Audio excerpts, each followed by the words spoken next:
कावेरी नदी पर निबंध। कावेरी नदी भारत की प्रमुख नदियों में से एक है, जिसे दक्षिण भारत की जीवन रेखा कहा जाता है।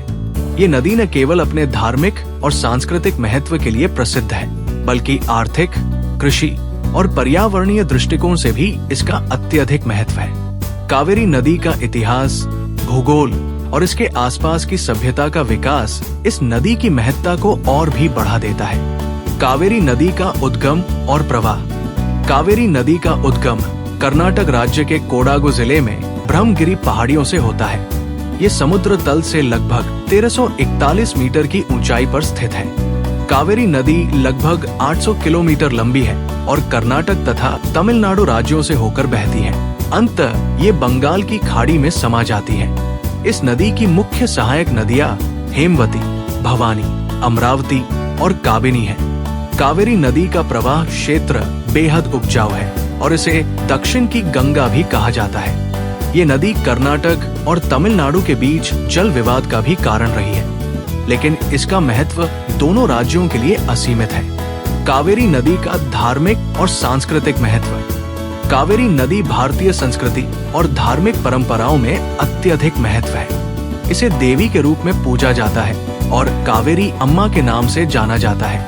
कावेरी नदी के तट पर अनेक प्राचीन मंदिर स्थित हैं, जैसे श्रीरंगम का प्रसिद्ध रंगनाथ स्वामी मंदिर, जो हिंदू धर्म के वैष्णव संप्रदाय का एक महत्वपूर्ण तीर्थ स्थल है। पौराणिक कथाओं के अनुसार कावेरी नदी का उद्भव अग्नि देवता और लोपामुद्रा के आशीर्वाद से हुआ। ये नदी भारतीय धार्मिक ग्रंथों में पवित्रता और शुद्धता का प्रतीक मानी जाती है। इसके तट पर हर साल लाखों श्रद्धालु स्नान करने और पूजा अर्चना के लिए आते हैं। कृषि और आर्थिक योगदान। कावेरी नदी का सबसे बड़ा योगदान कृषि के क्षेत्र में है। इस नदी के जल का उपयोग सिंचाई के लिए किया जाता है, जिससे तमिलनाडु और कर्नाटक के किसान धान, गन्ना और अन्य फसलों की खेती करते हैं। कावेरी डेल्टा क्षेत्र को भारत के सबसे उपजाऊ क्षेत्रों में से एक माना जाता है। कावेरी नदी पर कई बांध और जल विद्युत परियोजनाएं स्थापित की गई है, जैसे कर्नाटक का कृष्णराज सागर बांध और तमिलनाडु का मेट्टूर बांध। इन परियोजनाओं से न केवल सिंचाई की सुविधा मिलती है, बल्कि बिजली उत्पादन और पेयजल की आपूर्ति भी होती है। पर्यावरणीय महत्व। कावेरी नदी का पर्यावरणीय महत्व भी अत्यधिक है। ये नदी अपने प्रवाह क्षेत्र में जैव विविधता को बनाए रखने में मदद करती है। इसके जलग्रहण क्षेत्र में अनेक प्रकार के वनस्पति और जीव जंतु पाए जाते हैं। कावेरी नदी के तट पर स्थित वन्य जीव अभयारण्य, जैसे कावेरी वन्य जीव अभयारण्य, जैव विविधता के संरक्षण में महत्वपूर्ण भूमिका निभाते हैं। कावेरी नदी के पानी का संतुलित उपयोग और इसके पर्यावरणीय संरक्षण की आवश्यकता आज के समय में और भी बढ़ गई है। जलवायु परिवर्तन और बढ़ते प्रदूषण के कारण इस नदी का जल स्तर घट रहा है, जो एक गंभीर चिंता का विषय है। जल विवाद और चुनौतियां।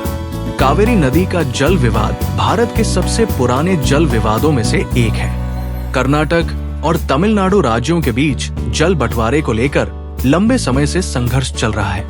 ये विवाद न केवल इन राज्यों के किसानों के लिए समस्या पैदा करता है, बल्कि राजनीतिक और सामाजिक तनाव का कारण भी बनता है। इसके अलावा बढ़ती जनसंख्या और औद्योगिक गतिविधियों के कारण कावेरी नदी का प्रदूषण स्तर भी बढ़ रहा है। इसके जल की गुणवत्ता में गिरावट आ रही है, जो नदी के पारिस्थितिकी तंत्र और मानव स्वास्थ्य के लिए खतरनाक है। नदी संरक्षण के प्रयास।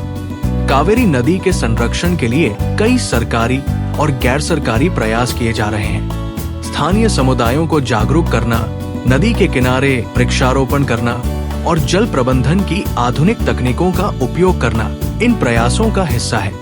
कावेरी नदी को बचाने के लिए ये आवश्यक है कि हम इसके जल का संतुलित उपयोग करें और इसे प्रदूषण से बचाने के लिए ठोस कदम उठाएं। निष्कर्ष।